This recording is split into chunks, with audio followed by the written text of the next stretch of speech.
which NFL teams are making the playoffs and who's staying home. It's Who's In, Who's Out on 97.3 ESPN FM, South Jersey's football station. All right, who's in, who's out. This one should be a pretty interesting edition, but a lot of the teams we think are already kind of locked into places, guys. So we'll kind of quickly go through some of those. In the East, we all have the Patriots. That's correct. Yes. In the North, we all have Pittsburgh. That is correct. Yes. In the South, Pete Thompson, where are you going? In the South, I've made a change. I'm going with Jacksonville.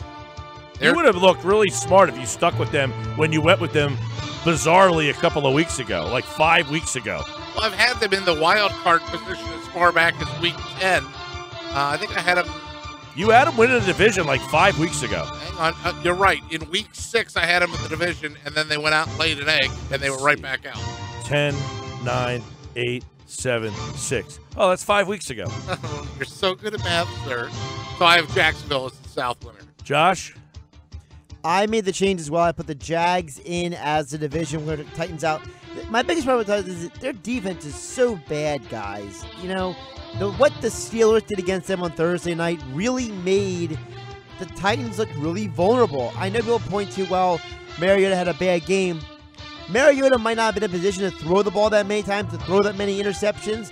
If the defense could have stopped anybody, it was really bad. So I got to go the Jags that division. Jags plus 104. We went over their schedule. Their defense is clearly the best in that division. They're going to make the playoffs, and they're going to win that division, and they might get home field advantage. They got a shot at all three of those things, fellas.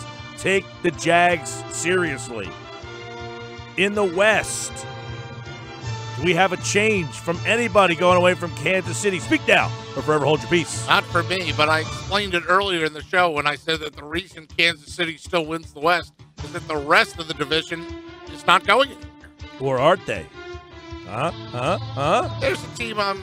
Mr. Roper? There's a team I'm paying attention to for a wild card possibility, but not in this division. All right, Furley. Listen, it's the Chiefs there. The Raiders are falling apart. I'm still not ready to give the Chargers too much credit, and the Broncos are a mess. I got the Chiefs, but I'm leery of that team. And one of the reasons why is because a couple of weeks ago I had San Diego as my wild card team. Here's another buck in the box. And I'm going to go Chargers as one of my wild cards and Tennessee as the other. But I think the Chargers are a dangerous team, and they could potentially win the West the way they're starting to play offensively right now. Remember, guys, they had a new coach out there, Anthony Lynn. They had to get used to that. They have a very good pass rushing defense. The problem with them might be when it gets cold, although out west it's not as cold. Those December games aren't the same when you got to play better run defense. The Chargers offense is starting to pick up and put a lot of points. All of a sudden, they're a plus 25 and have scored 221 points. I like the Chargers in Tennessee to be my wild cards. After they get past Dallas, 3 of their 5 are at home in Los Angeles, too. By the way, Mike Gill, last week I had Jacksonville and Oakland. Does that really matter? You said it's not that cold out there when they're trying to run. Saying, do they really have a home field advantage playing there? Not really, but I mean, certainly not when they play the Eagles. Last week I had Jacksonville and Oakland as my 2 wild card teams. Jacksonville, of course, I've slid into the south spot, so I now have the Chargers. I can't believe I'm thinking the same way that you are. I think the Chargers are on a little bit of a run here, and they have a chance to, what they showed me against the Bills with 54 points. I think they could back up against a bad Dallas team. I think they can stamp again against the Browns. I think the Redskins will be reeling by the time they get to them. Who knows where the Chiefs will be. I think they can beat the Jets. I think they can beat the Raiders. I think the Chargers can go around. Chargers, Tennessee are my 2 AFC wildcard teams. I'm not buying into the Chargers, so they're at least 500. Get me to 500 that I'll buy into you. Meanwhile, a team that is above 500, I'm putting the Titans. I swap them out of the division, put them in the wild card, and I'm sticking with the Ravens. They have 3 shutouts this season, so if nothing else, that defense may drag the carcass of Joe Flacco and that offense in the playoffs. Yeah, 171 points their defense has given up. That's a very enticing change to make there, Pete Thompson. Are you going to? I've got them as my 7th team. Like if it went to 7 spots, I've got them. Well, we just only do out. 6 in this game. I'm Pete. aware. I'm just, if you were asking me where I have Baltimore, I have them just beyond Tennessee. All right, let's go to the NFC. Eagles in the East. Dilly. Dilly. Yep. Hit of misery for the rest of the division. Anybody? Minnesota. If anything, they strengthen their argument, right? I mean, the Vikings are playing strong. Case Keenum keeps keeping his job 6 in a row. I'm on board. In the South, this is an interesting one, guys. It's a 3-team race all of a sudden. I'm going Saints. How could you not? I mean, look, they struggled against the Redskins, but they found a way to win that game. That's what good teams do.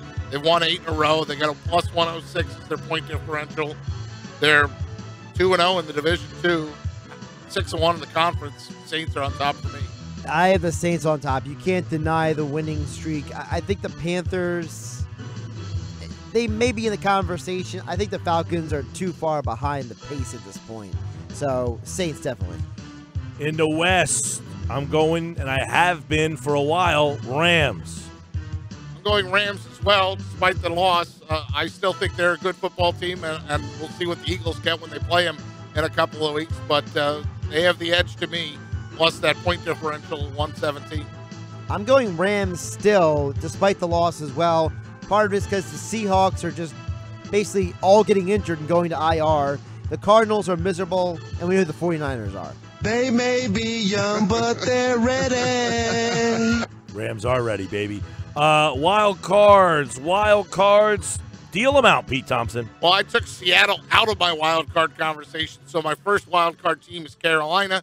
Other than the Eagles game, Carolina's been pretty solid. They've won 3 in a row. I have the Panthers as the first team, and I have the Atlanta Falcons as my second wild card team. Again, we only go 6 places. If it went to 7, I'd put the Lions at 7. I've been here a long time, and I've had good players.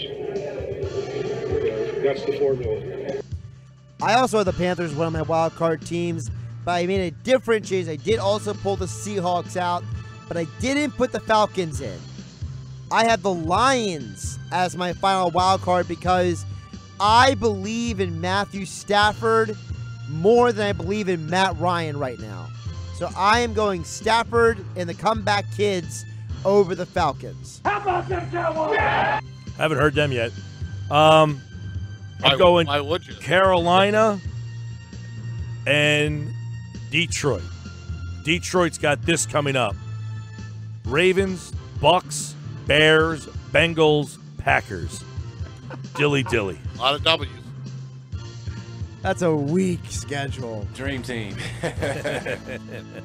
That's who's in, who's out here on the Sports Bash 97.3 ESPN.